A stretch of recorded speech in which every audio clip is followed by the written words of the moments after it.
First birthday celebration നമ്മൾ പുറത്ത് വെച്ച് നടത്തിയപ്പോൾ അന്നേ നമ്മൾ പ്ലാൻ ചെയ്തതാണ്. ഇനി എന്തൊരു പരിപാടിയും വീട്ടിൽ വെച്ച് നടത്താൻ ഉദ്ദേശിക്കുന്നുണ്ടെന്നുണ്ടെങ്കിൽ വീട് പണി കഴിയുന്നത് വരെ ഇതേപോലെ പുറത്ത് വെച്ച് നമുക്ക് നടത്താം. കാരണം എല്ലാം കൊണ്ടും അതാണ് എളുപ്പം. ഫുഡ് ഉണ്ടാക്കാണ്ട, വീട് ഓൾറെഡി നാശമായിട്ടിരിക്കുകയാണ്, അതിൻ്റെ ഇടയിൽ കൂടെ ആകെ അളി ചളി പിളി ആവണ്ടെന്ന് കരുതിയിട്ട് നമ്മൾ അങ്ങനെയൊക്കെ പ്ലാൻ ചെയ്ത് പിരിഞ്ഞതാണ്.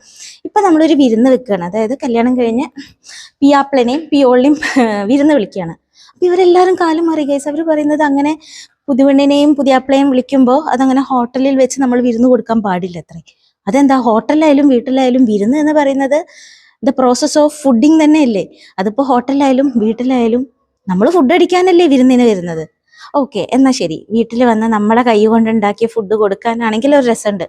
ഇത് വീട്ടിൽ നമ്മൾ പുറത്തുനിന്ന് ഫുഡ് ഓർഡർ ചെയ്തിട്ടാണ് വീട്ടിൽ നിന്നായാലും നമ്മൾ കഴിക്കുന്നത്. എന്തായാലും ഇവരെല്ലാവരും കാലം മാറി ഗൈസ്. ഞാനും എൻ്റെ കുറച്ച് മോഡേൺ ചിന്താഗതിക്കാരിയായ എൻ്റെ മൂത്ത നാത്തൂനും മാത്രമേ ഈ ഹോട്ടലിൽ വെച്ച് നടത്താം എന്നുള്ളതിനെ സപ്പോർട്ട് ചെയ്യുന്നുള്ളൂ.